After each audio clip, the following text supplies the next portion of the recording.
So, good evening everybody. Good. Thank you ever so much for inviting me here again. I don't know who heard me speak last time, but I spoke more about my Hong Kong experience, which led to me writing my first book, which was Eat and Smoke. What I'll do, if it's okay with you, is just briefly talk a little bit about my history, because for me, running the length of Britain, it was more about the mental than it was the physical, if that makes sense. And I was able to do it, and I was able to do it with no training whatsoever, because of a few basic, I kind of call them rules that I've come up with over the years to not only keep myself happy, but to achieve all my life goals, I guess you'd say. So, just start with a little video. Oh,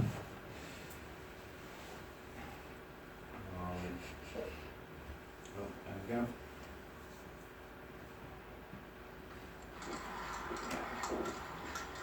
Hello team, it is I, Red Leader.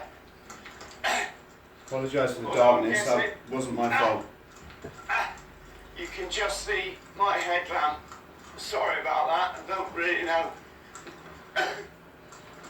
know a way around that. Hang on. Although I'm sure this car's gonna light me up on full beam. Yeah, thank you. Where are we at? We're somewhere, I don't know, between Bodmin and Red Roof. Basically it's 35 miles from here to Land's End, and I've probably run about 30 today to get where I am, so anything I can run anymore just makes it easier tomorrow. You know, I've had a lot of Marines, former Marines, just say to me, Chris, this is really, you know, it's really like brought back to life. It's really invoked everything that, oh, hang on, it's letting me across the road. Thank you. It's really invoked everything the Royal Marines stand for, you know,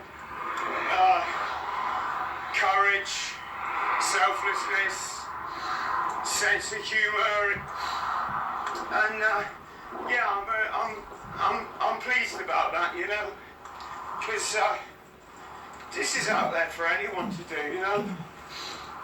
I might not be running from John O'Groats to Land's End, but seriously, you get one life.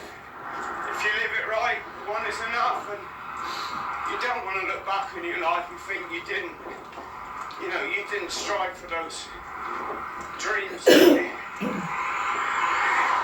wanted to achieve. And I've got a kind of simple sort of approach to mine. I just go and do them. The most important thing is book the flight, you know, whatever it is you want to do. Just put your money before yourself. And that's your first commitment, isn't it? You know, you're saying, right, I'm going to do this. This is my personal expenditure. If I pay this, there's a good chance I'm going to follow it through, right? And begin with the end in mind. That's just something, you know, from day one when I put my first foot on the tarmac up there at John O'Groats. I'm just thinking about meeting my Jenny and my Harry at Land's End, you know. That's the only option in my mind. There's nothing else. There's nothing else worth even considering or worrying about until you actually, you know, you actually are forced in a position where you have to. So yeah, begin with the end in mind. Positive mental attitude. That sounds a bit cliche, doesn't it? But I don't know if you've noticed, but I've just tried to have no negatives on this trip, and like I promised you from the start that I'd do this. I promised you I'd run an ultramarathon every day, and you know, I wouldn't take a day off, and I'd run the length of the country. And I've been saying to a couple of people on this trip, when you see the England players interviewed before a match, they're always so pathetic. They always talk about as if they've lost the match already, or they've always got to consider the possibility they're going to lose the match, and they say things like, well, if we get a bit of luck, and you know, if the ball goes our way, and that's a rubbish attitude. You should say, we're going out there, we're going to hammer them. That's it. There's no other option. We're going to smash them. They're going to wish they never played football against the England, you know? Okay, so you lose. Does anyone really care? I think they much prefer that you had that attitude. So, I gotta stop my knees and get it.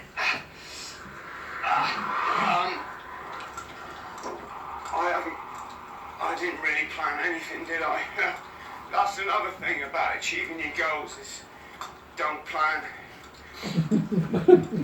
Make your decision first, and then you can plan stuff after. Buy your flight or whatever it is. If you're going to go and do a parachute jump, book yourself in. You can do all the planning stuff after. But I reckon if you got weighed down in that, you're just going to come up with, you're going to end up talking yourself out of doing what you dreamt of doing, right? Alright guys, I've gone on long enough. Thank you for bearing with me. I love you all loads. I really realise what special friends I've got this trip, you know. Brilliant. Not often you get to criticise the England team on camera and criticism to give people. So, right, where are we? So, you may or not know, when I was a kid, can we say, I was in the Royal Marines. I left the Marines after 7 years to go and run what was a fairly successful business in Hong Kong. Within about 7 months, my business had collapsed. I was chronically addicted to this drug, crystal meth, and I was heavily in what's known as clinical psychosis. So, in short, I'd gone completely mad. I was homeless, kind of had lost, not just lost the plot, but lost almost everything. I ended up working in a nightclub for the 14K, which is these guys. It's Hong Kong's sort of revered Triad association. I was a nightclub doorman. That was kind of the limit of my involvement. And that's hence why I wrote my first book. But eating smoke. But what a lot of people don't know is my struggle really began when I came back to the UK. I spent 2 years. This photo doesn't really do the level of degradation, is that the right word? Deprivation I sunk to. It really was very miserable. I was chronically depressed. I probably was suffering what we now understand as PTSD, which was a very unknown sort of quantity back then. And one day I had my epiphany, I guess you'd say. Literally, it was that could have been my exact window. The sun was shining through, and I could suddenly see where my life had been, where I'd got to, and where I needed to be. And as I said previously, I started coming up with these, let's call them rules. And the first one was, you know, I'd always dreamt, even at school, I was one of these kids that I couldn't really focus at school, and I would just look out the window for the duration of my lessons, and I would just dream. But I always dream, but I keep that dream on the back burner. So whereas maybe, you know, a lot of people have dreams but they don't see them through, I just always keep it there for a rainy day. And so in this particular instance, I was there, I was in this desperate state. I had a world globe and I took it out. I thought, life's got to change, Chris. And I started marking on the globe all the places I wanted to visit. And I was at the same time making a mental list of all the things I wanted to achieve. This is my fundamental philosophy, I guess you could say. Even at my lowest, when I had nothing, almost nothing left in my life, my family couldn't speak to me, friends had just, all but one friend had disappeared. I, you know, was just clawing my way back from severe mental illness. But even at that point, I thought, you know, I'm so lucky to have this life. Many, especially in the Marines, you know, many people go before you at a very young age, and even when I had nothing, I thought, you know, Chris, just appreciate what you've got, you know, and you've got that without the drugs and without all the nonsense. And I mean, I literally still do that to this day. I mean, okay, maybe not every day, but this is a philosophy that sort of runs right the way through me. And the next thing is, I knew I needed to take action. So, just to give you an idea, I mean, I've travelled, lived, worked and travelled in 80 countries now, across all 7 continents. I'm a qualified pilot, skydiver. I've scuba dived in the Antarctic. I'm a graduate. I'm a best-selling author. Sound really big-headed, don't I? But to achieve that, would anyone like to hazard a guess at the action I took back in that desperate scenario? You went out of doors. And what, sorry? I said you left the premises. That, funnily enough, that's a brilliant answer, and that is one of the things I do. But in this instance, I did the washing up. Just before we went out. I did the washing up. And that simple act of knowing I had to take charge of my life, make things change, it you know, that was the beginning of a really, you know, special future. Yeah, special future. So, yeah, there's a few of the places I've visited. I backpacked through every single country in the Americas, from Alaska down to the southern tip of Argentina.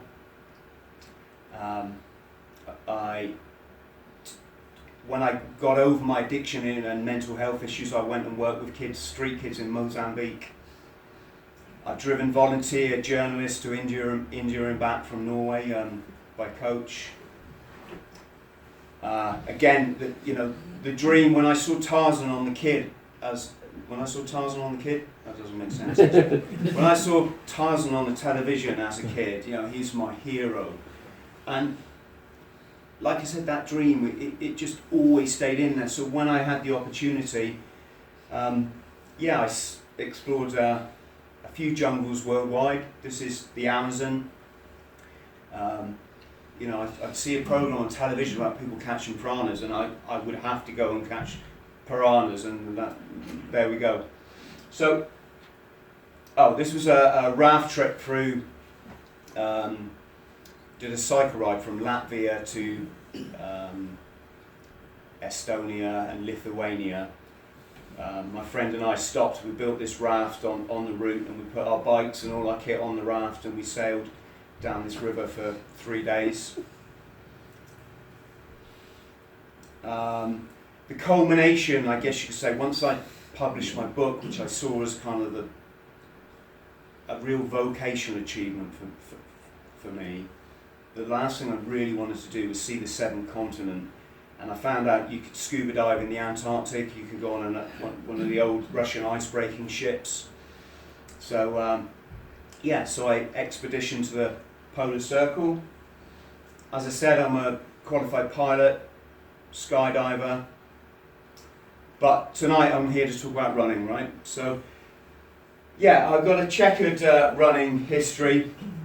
Back in the Marines, this is the infamous sign that's obviously 500 meters, as it says, from the barracks. So when you're coming back off your exercises and you're doing your commando tests, when you see this pain's the wrong word really. There should be a more word than pain. And I was particularly bad at it. I just wouldn't give up. That was it. I just wouldn't give up. I used to hang in. They made me run at the back of my troop because my legs would be so out of step because I wouldn't give up that I'd put everybody else out. So I'd run, with the 6'7" guys at the back. So what I'm trying to say is I'm not a runner. Never have been.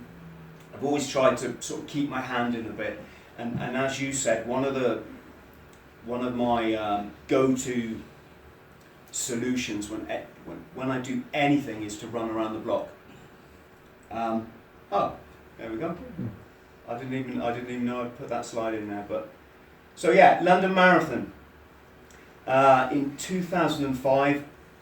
Again, one of these goals you have on the back burner that I thought, why don't I just put in for it? So I put in for the lottery or the ballot and didn't get a place. So I signed up for a charity place.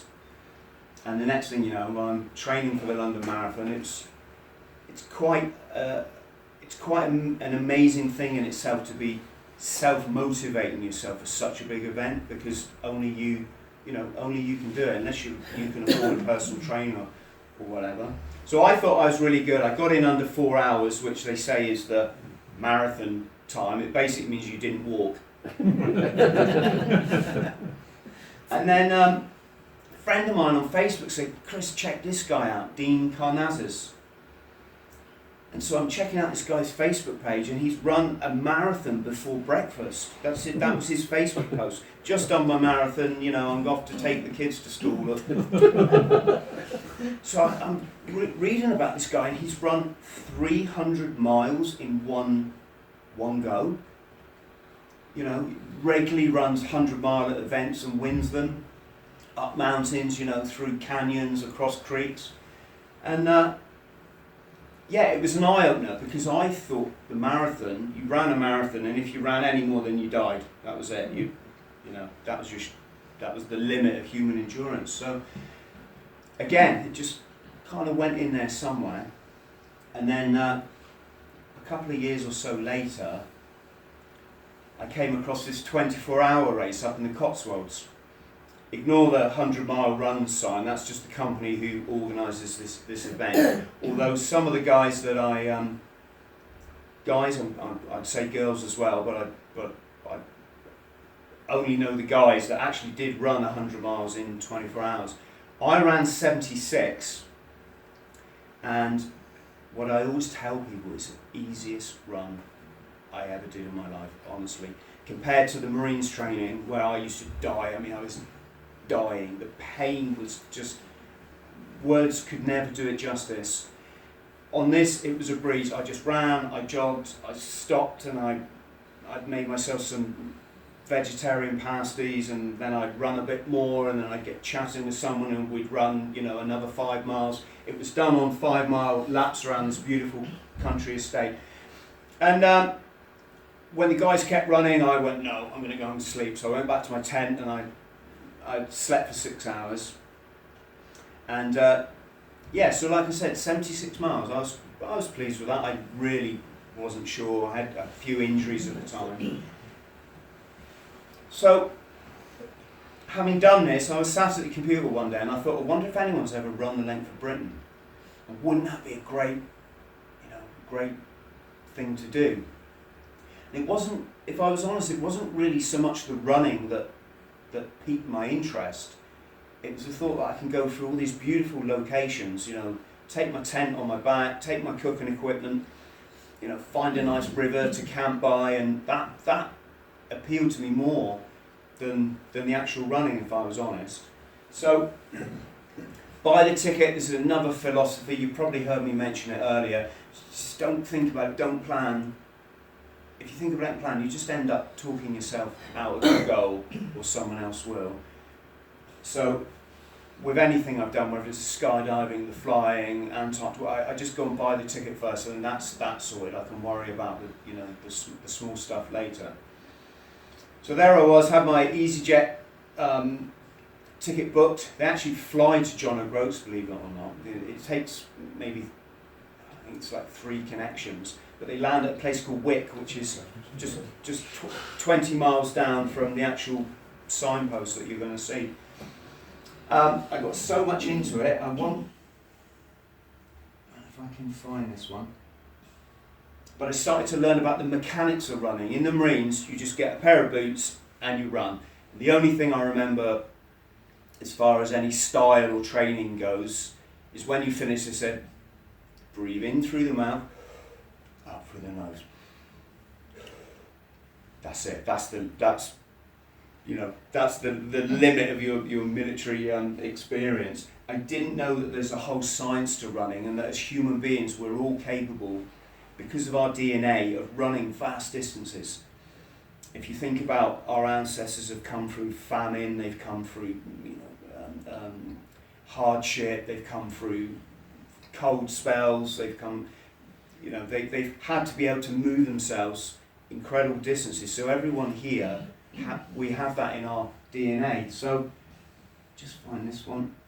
I got it into it.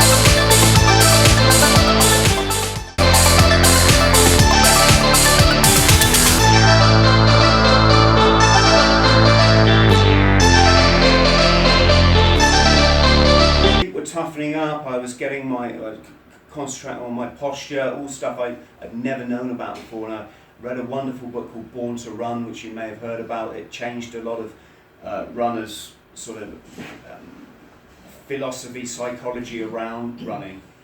And then I think disaster struck. Yeah. So I had my flight booked to John O'Groats. I was all looking forward to going. I was actually fairly fit because I was running up to 20 miles at a time. And then I popped a disc, you can see the bottom left slide there, I popped a disc in my spine. It was, to say excruciating agony is an understatement. The only thing more painful I've ever experienced was kidney stones. Had I not had all this medicine on the right, I would have just said to my partner, Jen, kill me now. There's nothing you can do. You can't get out of bed. I had to have a bucket by the bed because I couldn't go to the toilet. And I spent almost like the best part of a year in that state. And I finally had an operation. It was so convoluted. All the scans and everything. In fact, I was at Derriford Hospital, and a nurse came running up to me and said, "Sir, why are you crawling across the car park?" And I looked at her and said, "I can't walk." She said, "Oh, I'll go and get you a wheelchair." I said, I can't get into a wheelchair. My taxi was coming, and I just had to crawl across the car park and wait for it, and then crawl in, clamber into the taxi. It was quite a challenge, really. And as a hangover of that, let's have a look. So I ended up in this situation where the medication was almost as big a challenge coming off that as it was the illness itself. I had a tiny window of opportunity where I looked at my Jenny. I said, "Jen, I've got to do this run. It's my dream. I can't not do it. That's just never going to be an option. Should I do it now? My back, it's not perfect. I still had 2 herniated discs. I had peroneal tendinitis, which is what they call clicking ankle. You probably can't hear it, but I can hear that now. If I move my leg, my tendon clicks over the ankle bone, so it means if I run any kind of distance, it gets really sore. The opiate medication was so strong, I was left with, I say mild brain damage because obviously, you know, I'm not in a sort of vegetative state or anything, but my brain had got so in tune to this medication that all the neurons and the chemistry in my brain had got attached to it. And when I came off it, I not only had the horrendous withdrawals you go through with opiates, but I was left with a ringing in my head, just permanent ringing, which I still have now. And every night my body would just cramp up down the right hand side and I'd spasm and I'd scream, jet. There wasn't really a lot, you know. You hear my partner mentioned a lot, and I'll explain why. On top of that, I coming off this medicine, I developed this virus. I had blood tests and everything, and they came back, they couldn't tell me what it was, but my glands down here had all swollen. I shivered and sweated all night long. And in short, you know, I couldn't do any training. So when I came off the medicine, I booked my flight. It was about 2-3 months away, and I thought, right, 3 months training, you know, I'll get ready for John O'Groats, I'll be there. Then it went down to, you know, I've got a month left, right, still unwell, okay, let's just give it 2 weeks, a week, and then I realised I wasn't going to do any training whatsoever. So I hadn't run for 2.5 years since my back was out. And stupidly, the 2 days before I flew to Scotland, I was doing some weights in the gym, which I never really do, or certainly not to any extent, and I sprained both my knees, and so yeah, and as I say, zero training. Yeah, this is another. Sorry, I'm a bit maybe talking a bit cross purposes here, but this is just another thing that I spoke to 2 Marine friends of mine, one of whom was an extreme, you know, endurance athlete. He said, "Chris, you're crazy. What are you thinking about? You don't do it. You've got your back, you know, it's 1,000 miles, what you know, you're carrying, you know, it turned out to be 14 kilograms of equipment. So basically, like the bag that you take going on holiday was the minimum I could get away with running if I wanted to do it unsupported." And you know,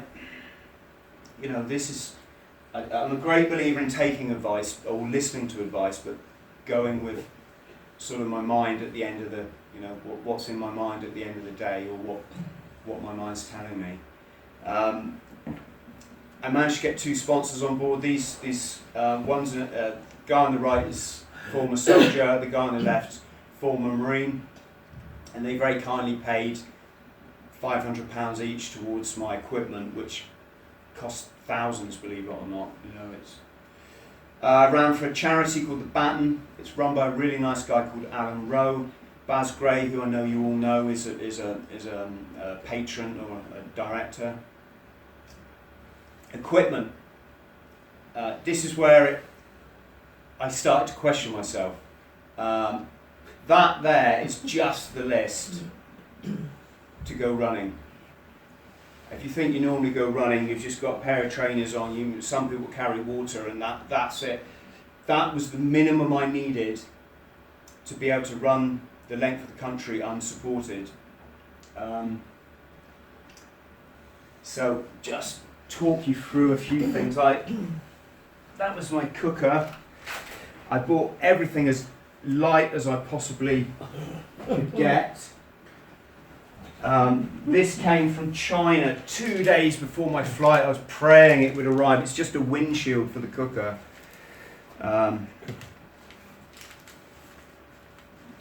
Weighs, everything came down to grams or whatever is less, you know, micrograms in the end. That's the windshield for my cooker. That, believe it or not, was my tent. doesn't look much, but that's £500 just for a tent. Sleeping bag, I think £300 just for this.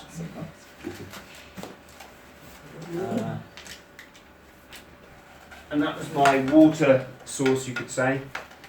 Just that hung over my shoulder all the time so I could drink whenever. Water bladder. But the problem is even at the very minimum, I had a 14 kilo backpack. I'd done no training and I had all these illnesses. It's insanity, really. I mean, there's no other word for it. There's no logic to it, put it that way. But just go forward. But fortunately, I looked at Jenny and I said, Jen, what am I doing? You know, my body's in bits. I've done no training for, you know, most people would say it's impossible even if they've done a massive amount of training. And she just looked at me and said, Chris, you'll do it. That was it.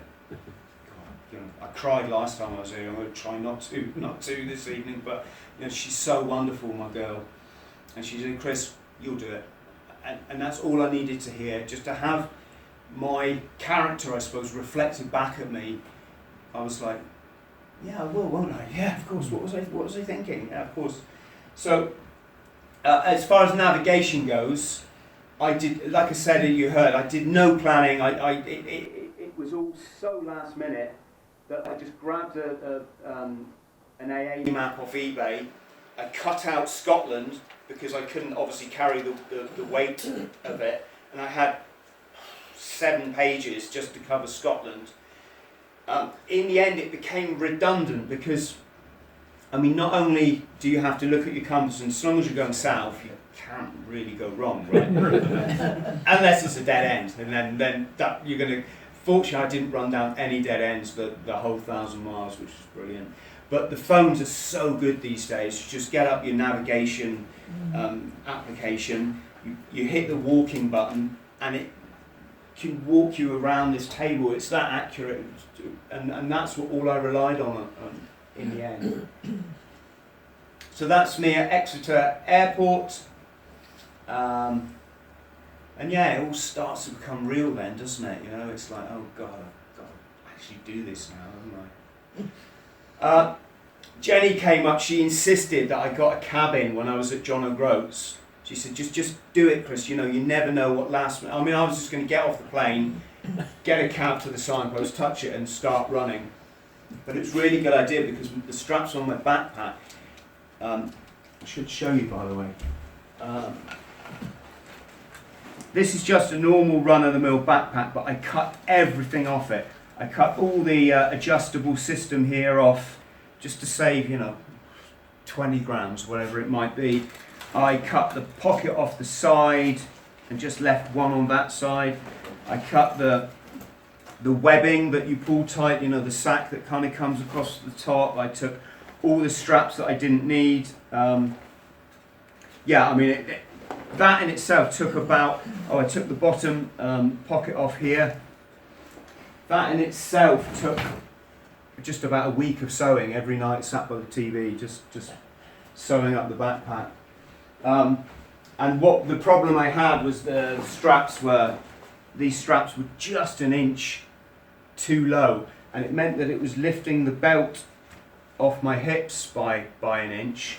And it might not sound a lot, and a lot of people wouldn't even probably consider or focus on that, but because of my back problem, I wanted to have that belt firmly around my waist so the weight was on my legs rather than on my spine. And luckily, because Jen had suggested that I get this cabin, I had a night to spend. I just spent the night cutting the straps off and sewing them on. So, right, there we are. There's the famous signpost. It's very desolate up there. You know, it's kind of a bit like Land's End, but obviously the other end of the country. Very beautiful. It's reminded me very much of being on the southern tip of Argentina when I went on the expedition to Antarctica. Another philosophy, if anyone who's read Stephen Covey's, forgot the name of this book now. Some business guru book that I read about 20 years ago, but this is one of the things he said, begin with the end in mind. So I'm at John O'Groats, got all these injuries, blah blah blah. All I thought about, and I swear, was seeing my boy and my girl at the end at Land's End. That's the only thing that was in my mind. I didn't worry about anything. I'd cross any bridge when I came to it. I just ran and I just looked forward to seeing my boy.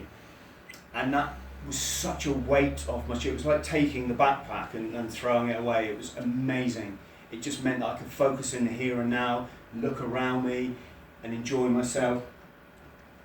And yeah, the weather started off, it was stunning, a bit like we had today. I ran in September, which I kind of picked that window hoping that the weather would be kind to me, and it certainly was for the first few days. I ran along, listened to my music, and heaven is the only word I can use to describe it. It was, I had no fear, no worry. I was just absolutely enjoying myself, you know. For motivation, as I said, I was listening to my music. I had a few podcasts that I'd recorded.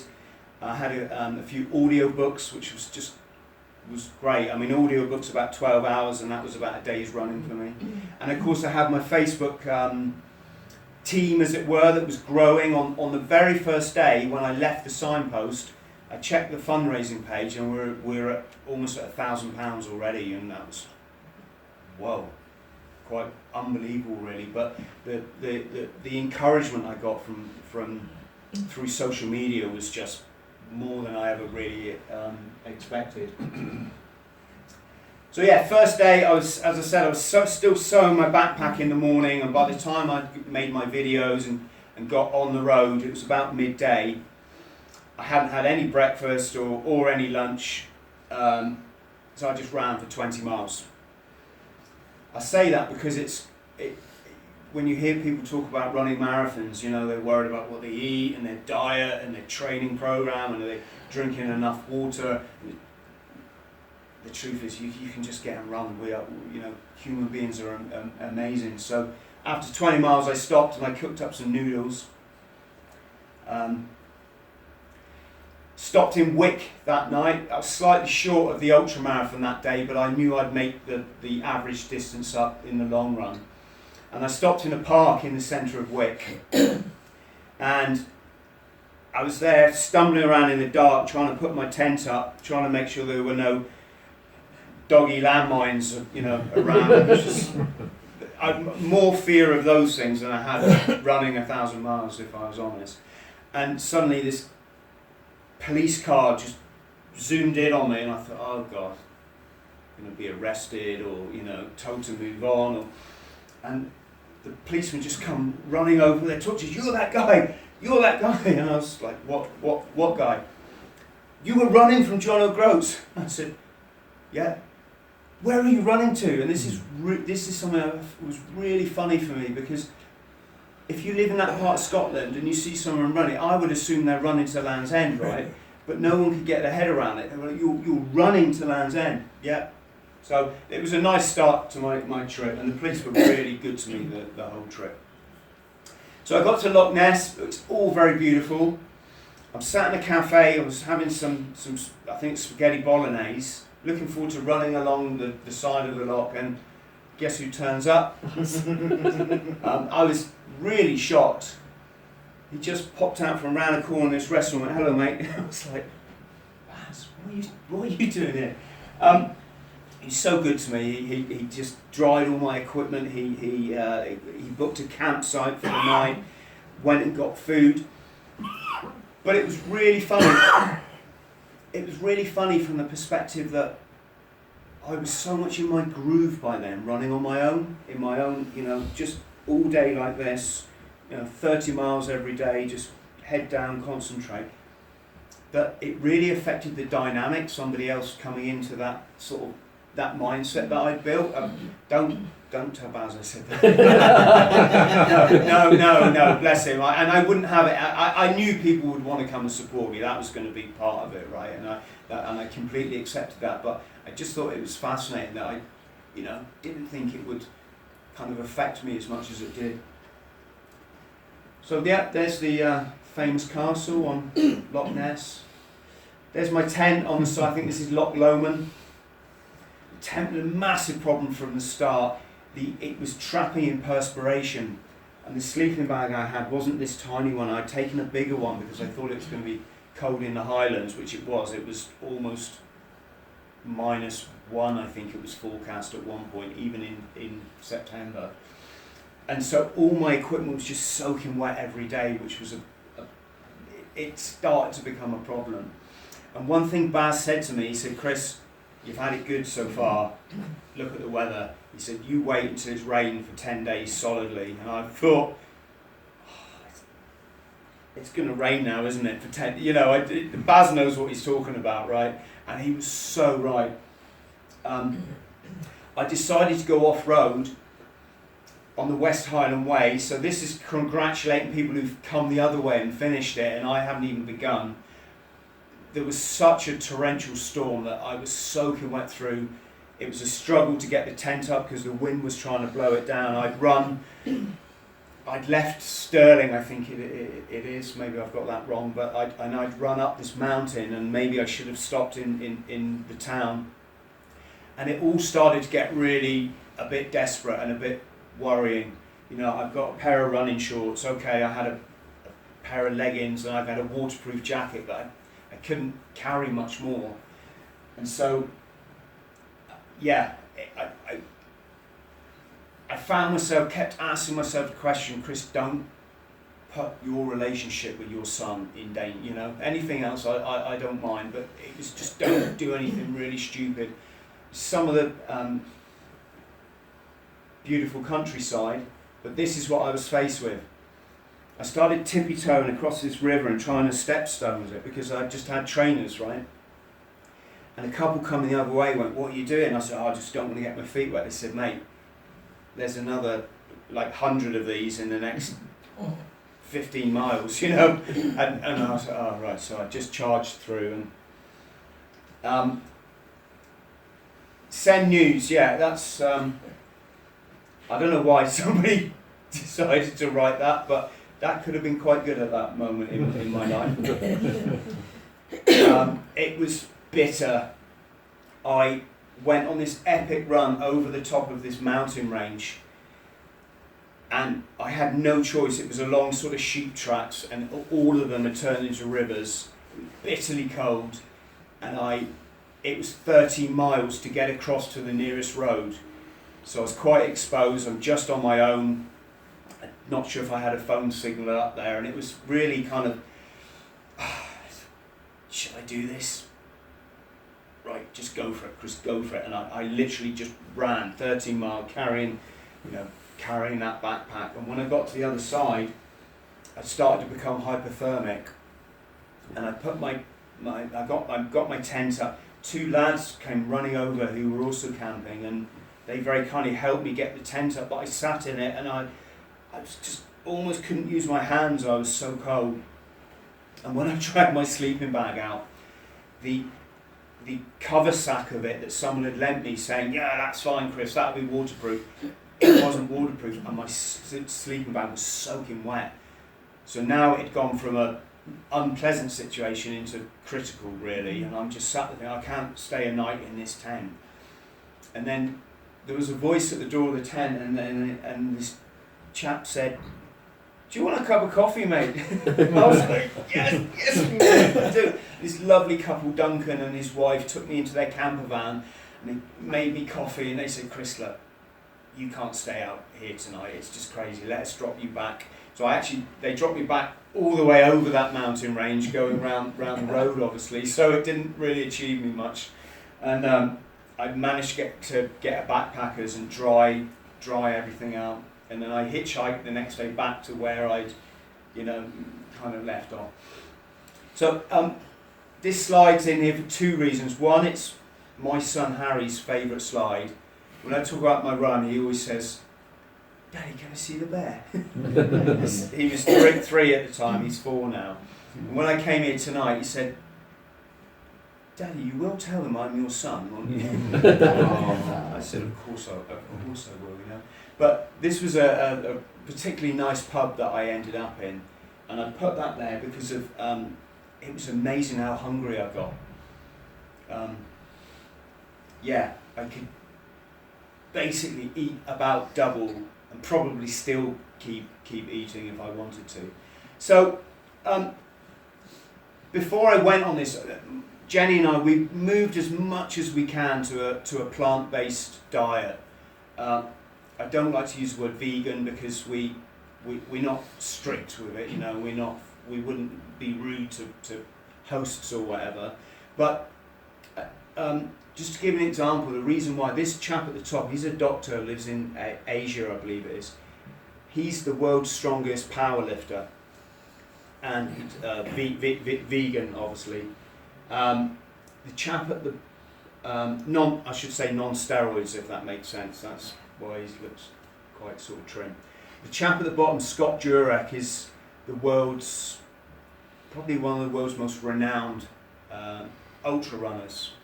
This guy, you know, he's one of these guys that can run 300 miles at a time, and again, he's a vegan. So I set off on this trip wanting to kind of stick down that road. I wanted to stay healthy, obviously, so vegetables was going to be a factor. But when people came to meet me, it really was a kind of, you know, a meeting of paradigms, really. Because they'd say, "Chris, what do you want to eat? You know, I'll go and get you, you know, burgers, chicken," and I'd say, "No, can you just get me some vegetables?" Vegetables? Just a plate, you know, stir fry, salad.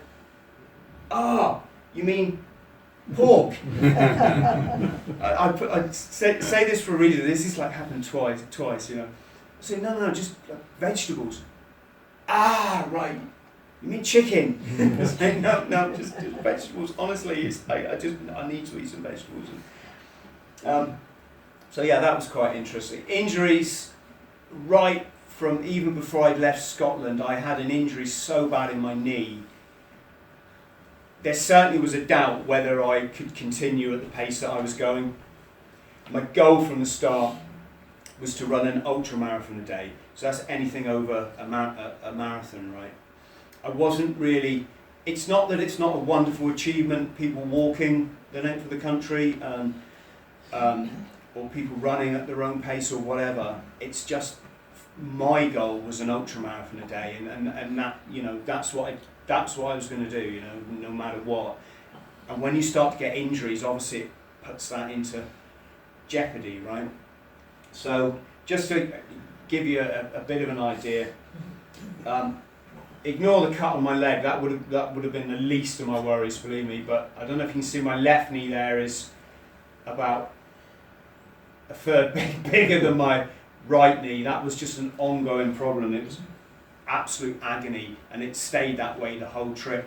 And it was nothing inside the knee, it was something under the skin, which was weird. But at least when I knew it's nothing structural, it took a weight off my mind, and I could just take some painkillers and move on. You see, I got a bit of a blister on the side of my little toe, but the whole of the top of my toe there was just ready to come off. And this is the first time I've ever got a blister in 30 years of running or whatever it is. And the reason was my feet were swelling so much that my shoes no longer were the right size. You know, I literally needed 2 sizes bigger to just be comfortable, and so they were cramping my feet and giving me these kind of problems. Sorry. Hang on. There we go.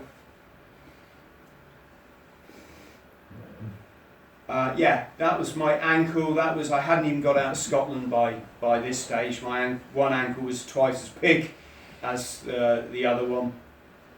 But you just run through all this. You know, I'm not sure how you can, but you know in your mind whether it's serious or whether it's not. This is every time I stopped, wherever I was, I had to go to the bar, get a bag of ice and just strap it around whichever part of my body was hurting. And if I didn't do that, then I wouldn't be able to run anymore. You know, I could run to a point and it would just be such agony in my knees. I'd have to stop, ice them, and then half an hour later, I'd continue as if nothing was wrong. It was really, quite a surprise that ice can do so much for you.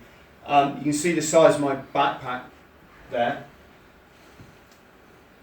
Shoes, I try to land on the front of my foot, which is what the proper running style, but for some reason when I do that I manage to scrape my heel, and so I got through 5 pairs of running shoes. This is even before I think I was approaching Glasgow.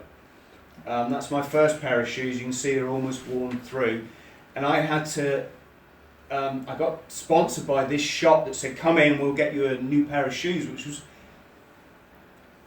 I thought it was really gracious of them, and then I realised they were only going to give me the kind of backstock that they couldn't sell from the previous year, but it was okay. I did end up with a good pair of shoes, but even with the wear there, I was starting to get injuries because my feet weren't landing correctly, and I wouldn't really have believed that before this trip. I wouldn't have believed that a bit of wear like that could really start to put your whole body out. So yeah, that's where I got a pair of shoes. Some sites of interest. That was coming down from John O'Groats. It was, as I said earlier, I was in heaven. It was absolutely stunning. Just so happy. Just my dream was underway, and it was all going to plan. That's the Commando Memorial up in Stirlingshire. Speenbridge, yeah. Speenbridge. And put things in perspective. What I was doing was a jolly. It was a bit of fun. These guys were going behind the enemy lines, right? And they knew there was a good chance they weren't going to come back. So it helps to put running 1,000 miles into perspective, really. That was Lockerbie. I just saw the sign. I was running down the old A6, which obviously now is the M6, and it was deserted. The A6. There was about 2 cars the whole day that I ran down there, and it's crazy. They obviously all use the motorway. And I saw this sign for Lockerbie, and I just felt drawn to going and seeing this amazing, village that has been through such hardship, and it was a real eye-opener because it's a pretty little village, and it's so hard to believe they went through this incredible tragedy, and the people were so kind to me. They were so good to me. The girls in the pub, they said you can put your tent in, there's a park next to us, put your tent there and everything.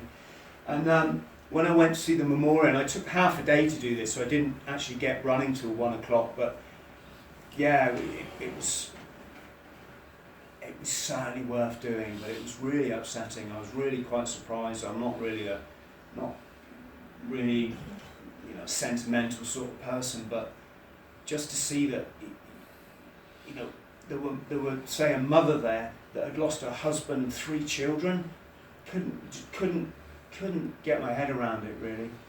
So I'm on the M6. It was pouring with rain.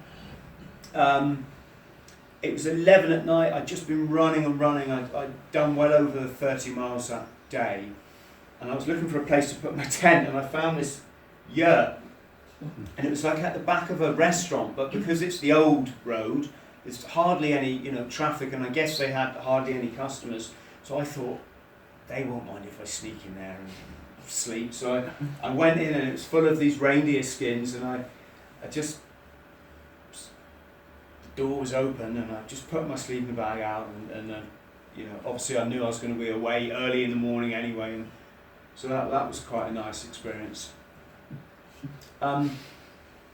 This is where I changed sleeping bags. I won't bore you with the details, but the big thick sleeping bag I had was just soaking me in sweat every night, and that tent just holds it all in because it's so small. So I was making a Facebook photo of my new sleeping bag, but I woke up and lo and behold, I'm on a cricket pitch. I wondered why it was all so flat and so nice. I was really careful in Scotland to, not upset anyone where I put my tent. And it wasn't until I got back that someone said, no, you can camp anywhere, and it's free, free common land, which. That was a very nice moment. I wouldn't have believed it took so long to run across Scotland. It took about 2 weeks-ish and 3 weeks to do the rest of the trip. But yeah, to reach the border it was just one of those milestones in your head that you kind of were really looking forward to. I met wonderful people. This is an Australian cyclist. I think this is Sterling.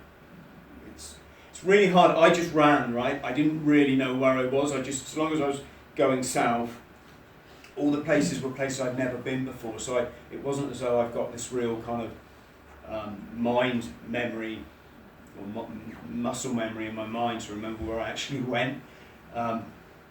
This couple were lovely. They just saw me. Where are you running? Land's End. What? Cup of tea? Oh, please, thank you. Everyone I met was wonderful. This chap came. He spent so long trying to find me. We were in training together at Lympstone, back in 1988. This chap, we worked in a bar together in Hong Kong, and I hardly kind of knew him then, and we just met through Facebook, and he just turned up in a roadside, a lay-by, and he said, Chris, Johnny, right? Very, very special moment. This couple took me in when I actually broke my leg. Had what they call shin splints, where the bone had fractured its way across, and I was in a lot of pain by that stage. And this lovely couple, they took me in. This is, you can't see it, but it's got Ultramarathon Man on that cake. It was my birthday.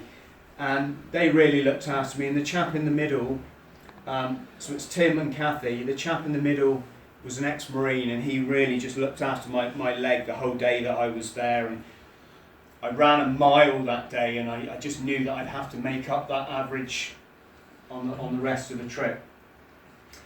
Old school friend of mine, haven't seen her since I was 15. She turned up with sushi, which is just, if you want to make me happy, bring sushi, and she did. This chap just came running up to me in some town, I couldn't even tell you where it was, and said, what are you doing? And I explained. He said, can I, let me get you something? I said, no, well, I'm fine. No, I've got to get you something. I said, well, I could do some insoles for my shoes. He took me in the local boots and bought me a 30 quid pair of insoles to put in my trainers. These two guys, this is quite funny. I was wandering around looking at my phone, wondering how long should I run for. It was 11 o'clock at night, pitch black. I was feeling quite, a bit lonely, not massively, but I was, kind of out on a limb when you do these things, right? And this guy came out of his camper van and went, all right, mate, you want a cup of tea? I was like, yeah, please. And they said, look, do you want to just stay here for the night? And they let me sleep on a bed in their caravan. But the beauty of my trip is it's inspired a lot of people, not just from a mental health aspect, and a lot of posts from people just saying, Chris, you've rekindled that fire in me, or I've set my heart now to achieve this challenge. And the guy in the middle there, he's setting off to run the length of the country in June, which is, runners, I'll just talk about these chaps at the bottom here. These two guys at the bottom are ex-Marines. Neither have run for like 30 years or whatever it is since they left, so 25 years odd since they left. So they're not, fitness people, as it were. Both insisted on running the whole 30 miles that day with me. Both of them insisted on carrying the 14 kilo backpack, and neither of them asked me to stop once. So just says a lot about Marines. If you wonder where your taxpayers' money's going, it's on, guys with that mental mindset that they're just not gonna give up. This was Jenny's idea because like I said, it was all a bit of a it's all a bit of a blur to me running through England. I got up every day and I ran, and that was it. And when it got dark and I thought, there's a nice place to put my tent, then I would stop. There was really no plan to it. But Jenny said people might like to know some of the places you ran through. So I got on Google Maps, and that's my kind of, that's a rough idea of my route. In Hereford, I ran up a hill. I was looking at my tracker. It was 18 miles and it was up, and I ran the whole thing, and it I can't say it was difficult because it wasn't. I just ran 18 miles up a hill. So the final leg, coming down the A30, that was interesting because people kept calling the police on me. I don't know if it was that I just looked so haggard by this stage that they were concerned about my mental state, or whether people just don't realise you can walk down, you're allowed to walk along a dual carriageway in the UK. But I got stopped 5 times by the police in one day. This couple were lovely. It's Marie is on the left, Craig is on the right.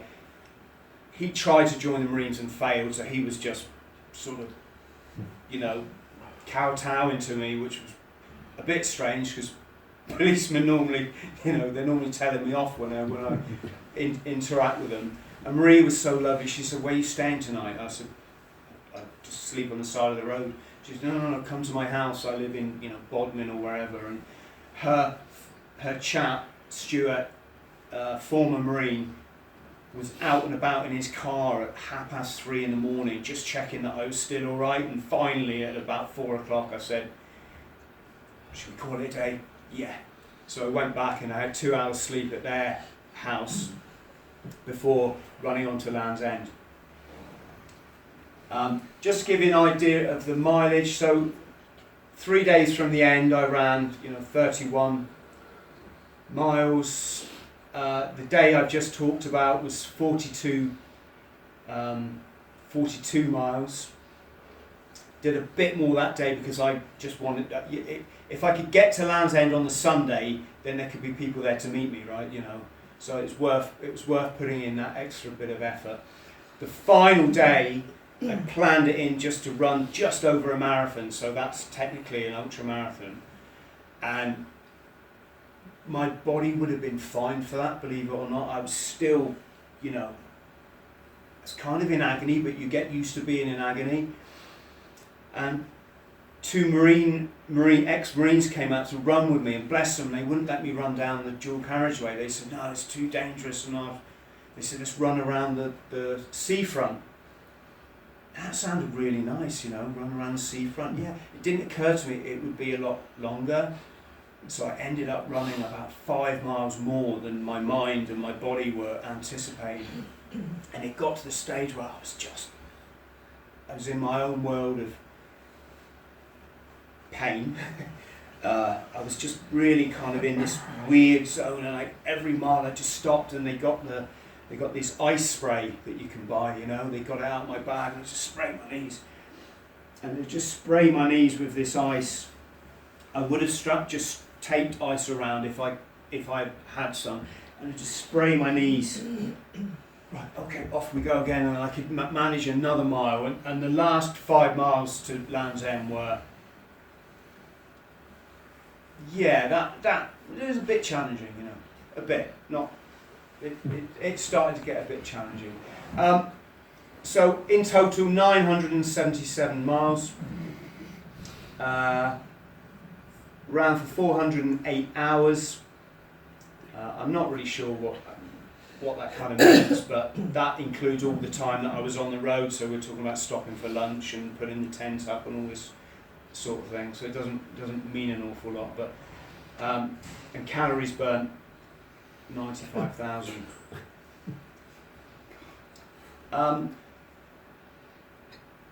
For the charity we raised, including the gift aid, almost £18,000, which I never expected to do that. the Baton were over the moon, as you can probably imagine. I think they were a bit sort of surprised by why the hell I'd want to do this thing in the first place. And it was really nice. They invited me and Jenny as guests of honour at their annual dinner. And if you remember what I said at the beginning, you know, all I had in my mind was seeing my Jenny and my Harry. That was the only option. There was going to be nothing else. Ultramarathon day, every day, see my Jenny and my Harry, job done.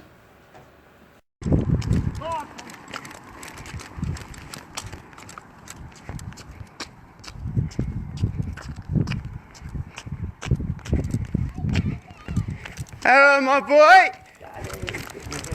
There hasn't been a single footstep I've taken on this journey that hasn't been thoroughly enjoyable. I'm going to do it for a veterans charity. I want to raise awareness of this alarming rate of suicide we've got amongst our veterans at the moment.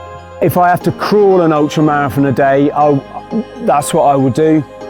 I wanted to put the message out there to veterans who are struggling as I had, that there's always a light. So long as you look within, you dig deep, change maybe a few of your paradigms, be prepared to change, you can achieve anything. And that's what I did.